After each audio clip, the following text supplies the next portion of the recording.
Now, let's look at the cover letter. So the purpose of cover letter is you're trying to demonstrate their hiring employer's need, right? And also you're trying to be very professional in a way that you show empathy towards how you can solve their gaps and barriers that they are currently facing. So the tips about writing a good cover letter: first, tailor specific to employers and job. Again, same point as resume.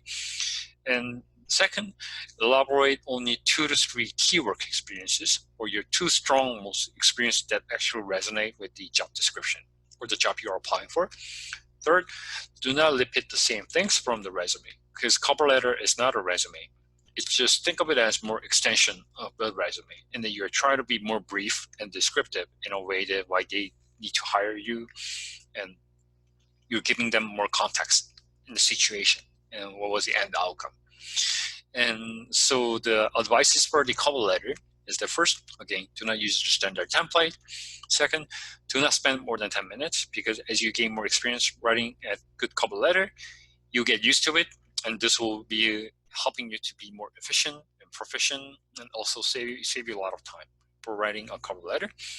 And my third point will be, try to differentiate yourself from others by stating the bottom line value that you can bring into this organization or the company, and also try to show hopes on the current and the future of this role. So say, for example, when you started this role, right, how are you going to develop and to take it further to the next level so the company can actually benefit from you? I think that's really important. One of the important things that the hiring manager will actually appreciate, like why you're being so passionate, excited about this opportunity, what can you bring it to the table, etc. Like value proposition, basically. Now, let's have a look at the first example, bad cover letter. So bad cover letter, you can see here that it has the intro paragraph, like describing why you are applying for the position, outlining who you are, what kind of experience you had, how you got interested in this job, blah, blah, blah. And the middle paragraph, basically, you're trying to highlight two to three most strong experiences that actually resonate with the job posting or the job description that you're applying for. And the closing paragraph is basically you're thanking the employer and show some enthusiasm for discussing the opportunity. So what I like to recommend is the 3 points. First, try to be brief on your summary of intent, like why did you apply for this job? Second, elaborate from resume, give them more context, and then the situation, what was the end outcome, right? And this will help you build a better cover letter in general.